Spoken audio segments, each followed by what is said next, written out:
Sir, that's the 5th one today. The same identical message. 2 history bombs do the Cold War in one take? But what does it mean? History bombs, huh? It's gotta be the Russians, that spy network. Maybe something to do with the Manhattan Project. I gotta take this to the president. Guys, I've got this. Who's that guy?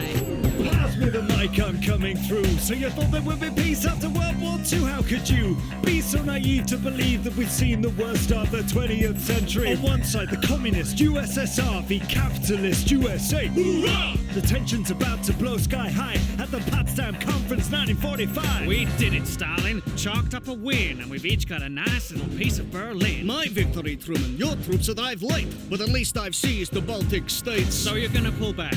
Time to take stock? What? Are you jealous of my Eastern Bloc?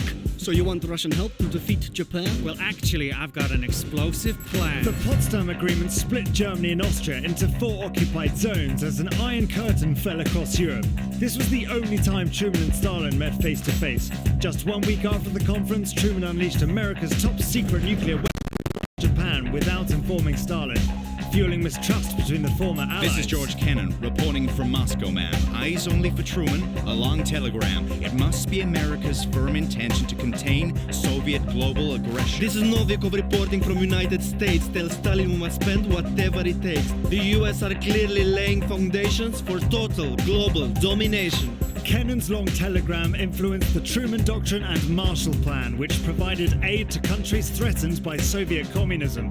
The US sent aid to Turkey and Greece, but when they tried to introduce the Deutschmark in Germany, Stalin blockaded supplies to West Berlin. Cue the Berlin airlift. Look up, Stalin. You can block the roads, but the Brits are flying in with peaceful payloads. Good on you, mate. How about some credit for the US, Aussie, Kiwi and Canadian We've been effort? dropping 9,000 tons of supplies a day, mostly coal and potatoes, hardly gourmet. Now find me a runway. I need to hit the ground. Hey, you can head home, mate. Stalin's just back down. What? The Allies flew in vital supplies to West Berlin until Stalin backed down in May 1949. In the same year, the Western Allies formed NATO to counterweight Russia. But that winter, the balance of power was about to shift dramatically east. Comrade, welcome to the Soviet Union, and kudos on your communist revolution. And so a new era for China begins. I need good news to take back to Beijing. An alliance together, if I may say so, would surely put it right up NATO. Let's renew the Sino-Soviet alliance. Agreed. Now, you like rocket science? Stalin and Mao renewed the Sino-Soviet alliance, presenting a seismic shift in geopolitics. What's more, the USSR secretly tested their first nuclear weapon. Both superpowers began spreading their influence abroad, backing a complex web of competing governments and rebel groups until tensions crystallized on the Korean peninsula. Okay, boys, it's good to see you. The commies are backing North Korea, so we'll be supporting our troops on the ground. Getting up close to the speed of sound. All right, now remember, it's a UN mission. We're part of a Western coalition protecting the South. You got that, Briggs? Yes, sir. Time to bag me a MiG. The Korean War hit a stalemate until an armistice began in 1953. North and South Korea were split along the 38th parallel, a line that still divides the country today. Over the next decade, tensions escalated further and the conflict became truly global. Are you paying attention? Let's go. Stalin died and Truman lost power. In come Khrushchev and Eisenhower. The Warsaw Pact binds the Eastern Bloc, but the Russian and Chinese bond is rocked. In '56, the Hungarian uprising is smashed by the Russians. The world's realizing that these superpowers crush those who oppose. As the CIA ruthlessly hunts in the shadows, the space race makes for a dazzling sideshow. As Khrushchev cranks up the pressure from Moscow in the Berlin crisis, you probably guessed, they put up a wall to split East and West. And just before you begin to relax, an island off Florida has just unpacked a lethal arsenal of Soviet nukes. The world held its breath, and I'm gonna puke. My fellow Americans, as a Soviet move out to put a boatload of nukes on the island of Cuba, it would appear that Moscow has fed us lies, and I will not stand idly by. Now I know what you're thinking, last year wasn't great.